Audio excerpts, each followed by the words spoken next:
Refraction of light वाला जो topic अपना चल रहा है उसमें अपने पास में उसका आधा भाग जो है वो कंप्लीट हो चुका था, यानी अपने पास रिफ्रैक्शन ऑफ लाइट की परिभाषा कंप्लीट हो गई थी।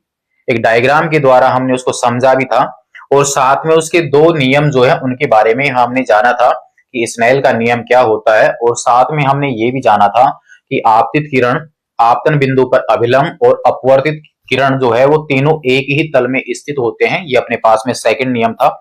और उसका जो स्नेल नियम है उसके अनुसार ये था कि आपतन कोण की ज्या और अपवर्तन कोण की ज्या का जो अनुपात होता है वो एक कांस्टेंट के क्या होता है, बराबर।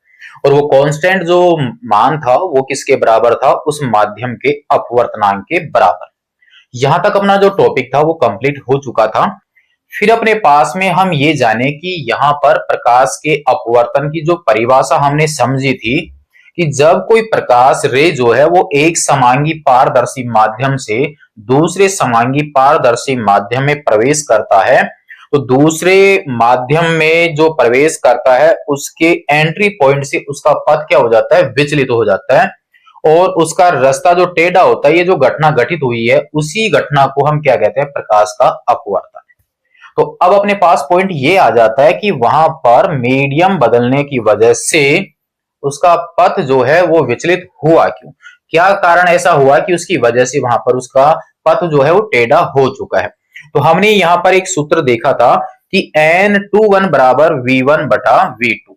इसका मतलब है कि एक माध्यम से दूसरे माध्यम में जब प्रकाश किरण जाती है तो उसकी स्पीड में क्या हो जाता है, परिवर्तन। और जब स्पीड चेंज होती है ना, उसी वजह से उसका रास्ता क्या हो जाता है, विचलित हो जाता है। तो प्रकाश के अपवर्तन का मेन कारण क्या है, माध्यम में प्रकाश की चाल का परिवर्तित होना। इस वजह से वहां पर प्रकाश का अपवर्तन होता है। तो टॉपिक अभी भी अपने पास में है, कौन सा, प्रकाश का अपवर्तन। प्रकाश का अपवर्तन जो इससे पहले वाले भाग में हमने कंप्लीट किया, उसके आगे का भाग हम यहाँ पर कंप्लीट करने वाले हैं। और स्नेल के नियम से अपने पास में आया था N21 बराबर साइन आई बटा साइन आर, जहां आई क्या था, आपतन कोण अभिलंब के साथ आपतित किरण का, और आर जो था वो आपके अपवर्तित किरण का अभिलंब के साथ कोण, जिसे हम अपवर्तन कोण कहते हैं। यहां पर अब हम ये जानते हैं कि प्रकाश की किरण जो एक माध्यम से दूसरे माध्यम में जब जाती है तो वो मुड़ती है, तो वह अभिलंब की ओर मुड़ती है या अभिलंब से दूर, इसको ही समझते हैं आज की क्लास में। ठीक है, तो यहां पर अपने पास में एन का एक फॉर्मूला अपने पास में आया था N2, और ये बराबर आया था V1 बटा V2 के, और साथ में ये बराबर हो गया था λ1 बटा λ2 के। यहां पर अपने पास में ये जो N21 है, इसका मतलब ये है कि माध्यम एक के सापेक्ष माध्यम दो का अपवर्तनांक। तो अपवर्तनांक का मतलब ये हो गया कि माध्यम एक के सापेक्ष माध्यम दो में प्रकाश किरण कितनी मुड़ती है, ये बताता है हमें अपवर्तनांक। तो इसका मतलब जब भी हम अपवर्तनांक की बात करेंगे तो अपने पास में दो माध्यम होने चाहिए। किसी एक माध्यम की तो हम बात ही नहीं कर सकते, यहां पर कंपेयर करने के काम आता है अपवर्तनांक, थोड़ा फोकस करना। अपवर्तनांक जो है वो हमें यहाँ पर दो मीडियम के बारे में समझाता है, एक की तुलना में दूसरे के बारे में बताता है। क्लियर है, यहां से क्या समझ में आ रहा है कि 1 के सापेक्ष 2 का, बिल्कुल सही है कि 1 के सापेक्ष 2 के बारे में हम बता रहे हैं। N1 का मतलब क्या है, N1 का मतलब है कि अकेले पहले वाले माध्यम का अपवर्तनांक। चलो जी, दूसरा अपने पास में N2 का मतलब है कि माध्यम दो अकेले का अपवर्तनांक। जबकि अभी हम ये कह रहे हैं कि अपवर्तनांक जो है वो एक के सापेक्ष दूसरे के बारे में बताता है। यहां तो अकेले डायरेक्ट एक के बारे में ही बताया जा रहा है कि पहले वाले माध्यम का, दूसरे वाले माध्यम का। तो यहां तो दो को यूज ही नहीं कर रहे हम, तो यहां पर डायरेक्ट किसकी बात कर रहे हैं, एक की। और अकेले माध्यम का तो कुछ होगा नहीं, क्योंकि अपवर्तनांक अकेले का नहीं बल्कि दो का कंपेयर करके हमें मान बताता है। तो इसका मतलब ये हुआ कि यहां ये N1 जो है वो माध्यम एक का अपवर्तनांक है। तो इसका मतलब माध्यम एक के बारे में हम बताना चाहते हैं कि उसका अपवर्तनांक कितना है, इसका मतलब माध्यम एक की भी किसी और माध्यम से तुलना की गई है, यही होगा। इसी प्रकार से N2 का मतलब भी ये हुआ कि यहां पर दूसरे माध्यम के बारे में बताया गया है, लेकिन इसका मान भी किसी अन्य माध्यम से कंपेयर करके बताया गया। तो फिर हम किसी और माध्यम की अगर बात करेंगे तो उसके बारे में क्या समझें, तो यहां पर आप थोड़ा सा ध्यान देना कि यहां पर अपने पास एक माध्यम, जैसे हमने लिया हवा, एक हमने लिया था कांच, तो हम यहां पर डायरेक्ट बता रहे हवा का अपवर्तनांक, वो तो कितना हो गया N1, कांच का कितना N2, ये लीजिए और ये लीजिए। फिर हम क्या कह रहे थे कि हवा के सापेक्ष कांच का, तो दो माध्यमों के हम कंपेयर करें, बिल्कुल सही है N21, लेकिन हवा का तो हम डायरेक्ट ही बता रहे हैं ना कि N1 है कितना, समझ में आ रहा है। तो इसका मतलब है कि N1 जो है यानी हवा का अपवर्तनांक भी डायरेक्ट नहीं है, बल्कि हवा के बारे में जो बताया जा रहा है उसका भी किसी दूसरे से कंपेयर किया हुआ है, और वो कंपेयर किया जाता है किससे, निर्वात से, वैक्यूम से कंपेयर किया जाता है। और निर्वात के लिए अपवर्तनांक का जो मान होता है वो सबसे कम होता है और मान होता है कितना, 1। इसका मतलब N1 जो निकाला हुआ है ना, वो भी कुछ इस प्रकार से है कि N1 बराबर किसका, निर्वात का, NV इसको मैं लिख दूं वैक्यूम के लिए, और अपने पास में मान किसका निकल रहा है, पहले वाले माध्यम का। तो यहां पर आपके 1 का निकला है किसके रेस्पेक्ट में, V के रेस्पेक्ट में। तो यहां पर आप देखिए NV का मान तो कितना है, 1, यानी इसके अनुपात में कितना है, 1, और ऊपर आपके पास कंपेयर करके बता दिया वो कितना है, N1। तो फाइनली कितना बचा, N1। तो N1 जो है वो किसके बराबर हो गया, एक तरह से N1V जो है वो किसके बराबर हो गया, N1 के। इसका मतलब ये N1 जो लिखा हुआ है वो रियल में कितना है, N1V है। क्लियर है, क्योंकि वैक्यूम्स के साथ इसका कंपेयर किया गया है और वैक्यूम के लिए अपवर्तनांक कितना होता है, 1 होता है। ऐसे ही N2 की बात करूं तो N2 किसके रेस्पेक्ट में है इसका कंपेयर, V के, दूसरे माध्यम का, किसके सापेक्ष, निर्वात के सापेक्ष, और निर्वात के लिए इसका मान कितना, 1, और ये कितना N2। इसका मतलब आप यहां पर N2V लिख दीजिए या सिर्फ N2 लिख दीजिए, क्योंकि दोनों आपस में क्या हो चुके हैं, बराबर, क्योंकि इसके अनुपात वाला मान तो हमेशा कितना रहेगा, 1 रहेगा। कोई समस्या हो तो बताइए। तो जब भी अब आपके इस पूरे चैप्टर में किसी एक मीडियम के अपवर्तनांक की बात हो रही हो डायरेक्ट, तो समझ जाना कि वहां पर उसका जो कंपेयर है वो किससे किया गया है, निर्वात से किया गया है।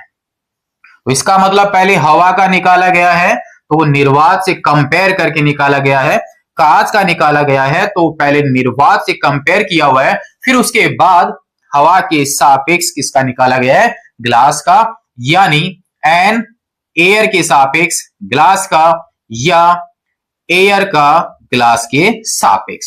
ये दो मीडियमों का बाद में निकलेगा, पहले सिंगल सिंगल माध्यम का निर्वात के साथ कंपेयर होता है। तो निर्वात का कितना, 1, तो माध्यम का डायरेक्ट जो भी आएगा वो आपके फाइनल हो चुका होगा। तो अब आपके पास यहां पर जो N2 लिखा हुआ है वो N2 रियल में दूसरे माध्यम का नहीं बल्कि N2V लिखा हुआ है। V का मतलब हमने यहां पर वैक्यूम लिखा है। उम्मीद है कि आपको N21 और N2 और N1 का अर्थ समझ में आया होगा कि क्यों हमने सिंगल 2 लिखा है, क्यों सिंगल 1 लगाया और क्यों 1 और 2 यूज किया गया है। ठीक है, तो ये अपने पास में पॉइंट आ जाता है इस सूत्र का। तो अब हम यहां पर समझेंगे कि यहां अपवर्तनांक चेंज होने की वजह से वेलोसिटी बदल रही है और वेलोसिटी बदलने की वजह से ही उसका पथ जो है वो विचलित होता है, क्योंकि अपवर्तनांक ज्यादा है तो इसके पहले वाले भाग में जाना भी था। अपवर्तनांक ज्यादा है प्रकाश किरण के लिए तो वहां पर एक तरह से कण जो होंगे पास पास होंगे तो प्रकाश की स्पीड जो है वो कम हो जाएगी, क्योंकि प्रकाश के लिए वो सघन माध्यम हो गया। और अगर अपवर्तनांक कम है तो प्रकाश के लिए वो विरल माध्यम, और विरल माध्यम में प्रकाश की स्पीड तेज हो जाती है। और अगर वहां पर निर्वात ही हो, कोई भी पार्टिकल नहीं है, तो वहां पर प्रकाश की चाल सबसे ज्यादा होती है और स्पीड कितनी, 3 × 10⁸ मीटर पर सेकंड। तो ये अपने पास में ये जो संकेत हमने यहाँ कुछ लिखे उनके बारे में हमने यहाँ पर समझा है। ये बेसिक जो था उसको आपको समझना जरूरी था कि क्यों हमने 1 और 2 सिंगल सिंगल लिखा है, जबकि अपूर्णांक आपके एक साथ दो माध्यमों के लिए ही यूज होता है, सिंगल का कोई योगदान नहीं है।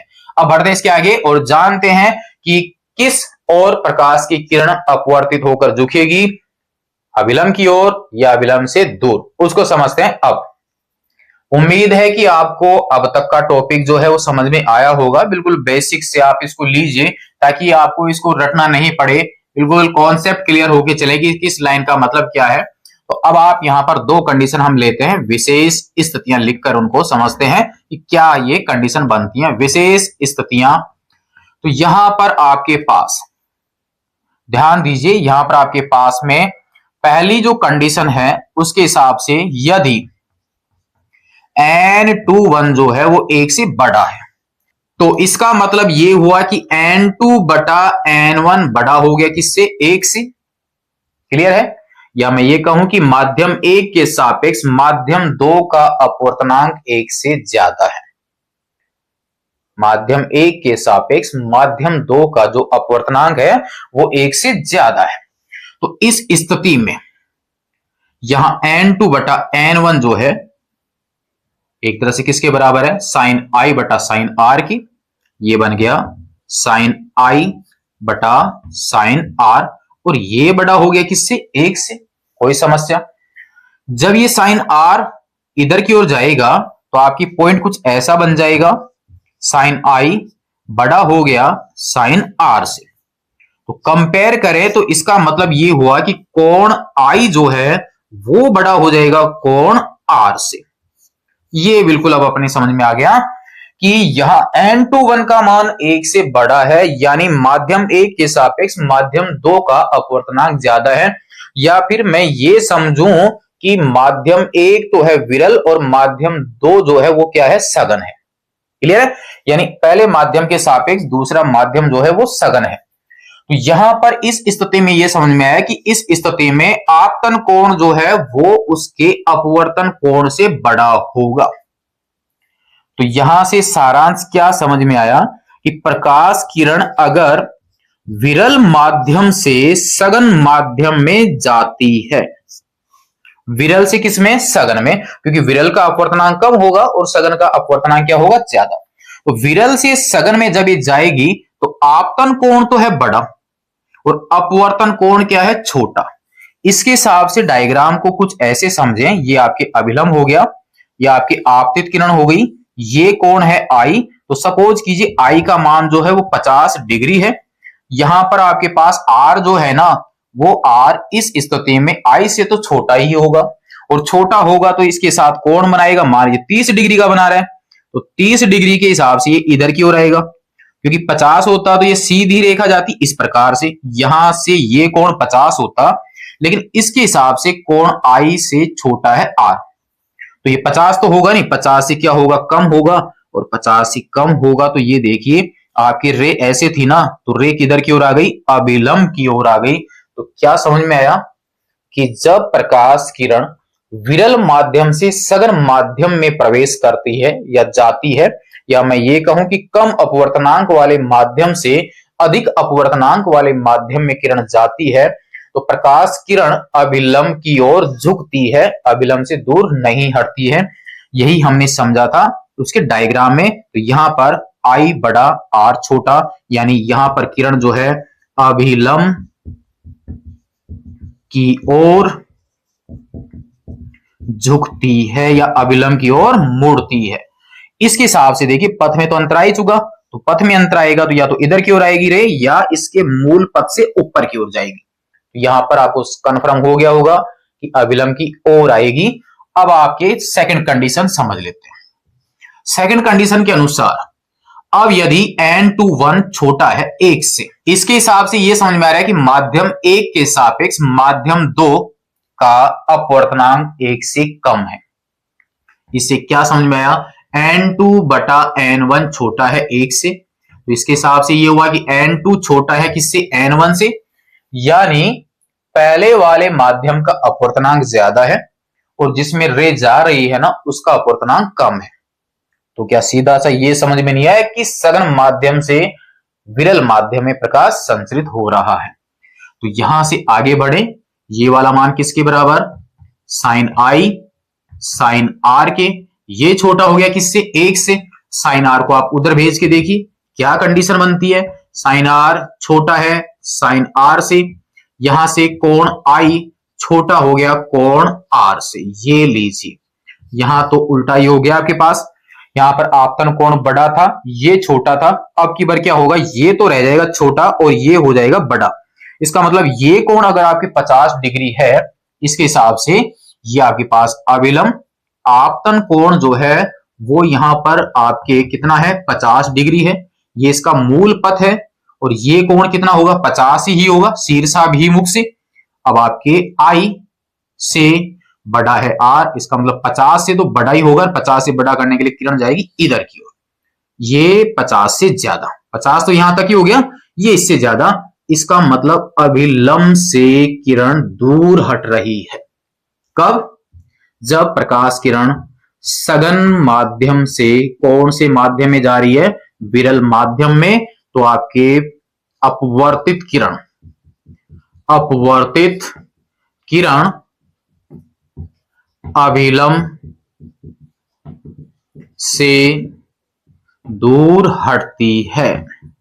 ये समझ में आ गया इस दोनों कंडीशन के हिसाब से। तो अब आप थोड़ा सा याद कीजिए, हमने डायग्राम कुछ ऐसा बनाया था स्टार्ट वाले में, ये कांच की स्लैब ली थी हमने, ये आपके अभिलंब बनाया था और एक अभिलंब आपके यहां पर था, ये आपतन कोण, ये अभिलंब की ओर झुका और ये आपके पास किरण यहां तक पहुंची, एक अभिलंब यहां बनाया था, ये दूर हटी थी।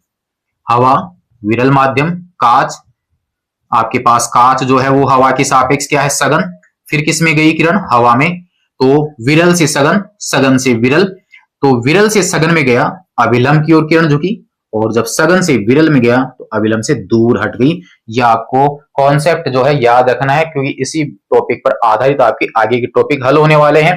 प्रिज्म इसी से समझेंगे, लेंस वाला टॉपिक भी इसी से समझ में आएगा कि आपकी किरण जो है वो हवा से किसमें जा रही है, कांच में जा रही है, तो आपकी क्या घटना होगी, कांच से हवा में जाएगी तो क्या होगा, तो सीधा सा दिख रहा है हवा से कांच, इसका मतलब अभिलंब की ओर, और कांच से हवा मतलब अभिलंब से दूर। क्लियर है, क्यों कैसे क्या ये सब कुछ समझ में आया यहां से। कोई समस्या हो तो आप कमेंट्स में बता सकते हैं कि क्यों आपके पास अभिलंब की ओर किरण मुड़ी है, क्यों आपके अपवर्तित किरण अभिलंब से दूर हटी है।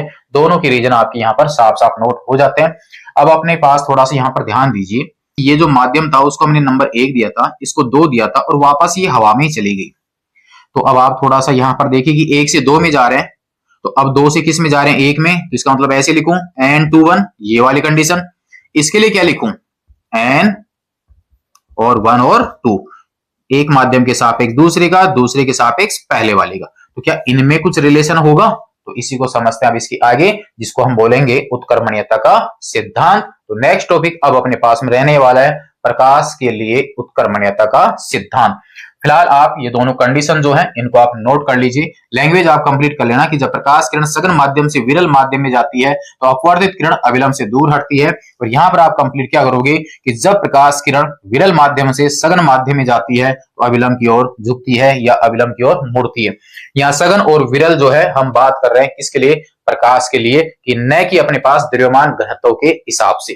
फिलहाल दोनों कंडीशन कीजिए नोट, फिर बढ़ते हैं आगे की ओर, यानी उत्कर्मणीयता का सिद्धांत। अपवर्तन की घटना में बढ़ते हैं आगे, और अब हम यहां पर एक टॉपिक ले रहे हैं, कौन सा, प्रकाश की उत्कर्मणीयता का सिद्धांत। प्रकाश की उत्कर्मणीयता का सिद्धांत, उत्कर्मणीयता का सिद्धांत। इसके अनुसार पॉइंट यह है कि प्रकाश किरण पहले माध्यम से दूसरे माध्यम में जाए और फिर वो दूसरे माध्यम से फर्स्ट वाले माध्यम में ही आ जाए, फर्स्ट से सेकंड और सेकंड से फर्स्ट। तो फिर क्या प्रक्रिया होगी उसको थोड़ा समझते हैं। यहां पर अपने पास ये हमने लिया था एक तरह से कांच की स्लैब, और कांच की स्लैब जब हमने लिया यहां पर, ये हो गई इसके ऊपर आपतित किरण, ये इसकी आपतित किरण, यहां पर अपने पास में हो गया इसका नॉर्मल यानी इसका अभिलंब, ये हो गया इसका आपतन कोण आई, और यहां पर ये हो गया माध्यम 1, और ये हो गया इसका माध्यम 2। यहां पर ये एयर और ये अपने पास में ग्लास। ठीक है, यहां ये एयर से ग्लास में जब जा रही है तो इसका मतलब प्रकाश के लिए ये विरल माध्यम से कौन से माध्यम में जा रही है? सघन माध्यम में। तो अविलंब की ओर ये किरण मुड़ती है, ये वाली पोजीशन बन जाती है यहां पर। और ये जो कोण बना, ये कोण आपके पास कौन सा था? आर। यहां तक आपके पास समझ में आ चुका होगा। अब अपने पास प्रक्रिया ये है कि जब ये फर्स्ट से सेकंड में गई तो यहां पर आपकी स्नेल का नियम लगेगा। तो इसके हिसाब से माध्यम 2 का, क्योंकि रे किस में पहुंच रही है? दूसरे माध्यम में। कहां से? 1 से। तो माध्यम 2 का माध्यम 1 के सापेक्ष, माध्यम 2 का माध्यम 1 के सापेक्ष क्या निकालते हैं अपन? अपवर्तनांक। तो इसके हिसाब से n 1 के सापेक्ष 2 का, तो जिसमें से गई है वहां का कोण I, ये आपतन कोण, और जहां पर पहुंच रही है वहां का कोण R। ये हो गया समीकरण नंबर 1। ये तो हम अब तक कंप्लीट कर ही रहे हैं। इस बार रे जो है वो ग्लास से आपके पहुंच रही है कहां पर? हवा में। यानी इसकी उल्टी प्रक्रिया, जिसको मैं इधर वाले पॉइंट से दोबारा से रिपीट करता हूं। यानी आपके पास में ये पॉइंट बन गया कुछ ऐसा। इसके अंदर वाली प्रक्रिया की बात करें तो आपके पास ये हो गई आपतित किरण, ये वाली जो यहां पहुंच रही है। ये हो गया इसका अविलंब। यहां पर इससे अब आपके माध्यम 2 से यानी ग्लास से माध्यम 1 में यानी एयर में पहुंच रही है। तो आपके पास प्रकाश के लिए सघन माध्यम से विरल माध्यम में रे जा रही है, तो अविलंब से दूर हटेगी, यानी ये रे गई इधर की ओर। ठीक है, ये आपतित किरण और ये हो गई इसके लिए अपवर्तित किरण। यहां पर आपतन कोण कितना है? आर। आपतन कोण कितना है? आर। और ये हो गया इसका अपवर्तन कोण। तो यहां इसके हिसाब से ये जितना कोण बनाना हवा में, वो कोण आपके पास आई होगा, क्योंकि ग्लास में जो कोण है वो तो है आर, और वायु में जो कोण बन रहा है वो कितना है? आई है। तो यहां पर स्नेल का नियम दोबारा से लागू करके देखते हैं। तो माध्यम 1 का माध्यम 2 के सापेक्ष अपवर्तनांक, माध्यम 1 का माध्यम 2 के सापेक्ष अपवर्तनांक, क्योंकि हवा वाले पॉइंट में आपकी कोण आई है और ग्लास में कोण कितना है? आर। माध्यम 1 का माध्यम 2 के सापेक्ष अपवर्तनांक, रिफ्रैक्टिव इंडेक्स हम इसको बोलते हैं। तो यहां पर 1 का चाहिए किसके सापेक्ष? 2 के। आपके पास 2 वाले का जो कोण है वो कौन सा है? आर। तो साइन आर, और जिसमें पहुंच रहा है वहां का कोण कौन सा है? आई। इसको दे दिया मैंने समीकरण नंबर 2। समीकरण 1 और 2 को आप कर दीजिए यहां से गुणा। तो समीकरण 1 व समीकरण 2 से इसके हिसाब से क्या बना? n21 गुणा n12। दोनों लेफ्ट मैंने गुणा कर दिए, तो दोनों राइट भी गुणा कर देता हूं। तो साइन आई और साइन आर गुणा साइन आर और साइन आई।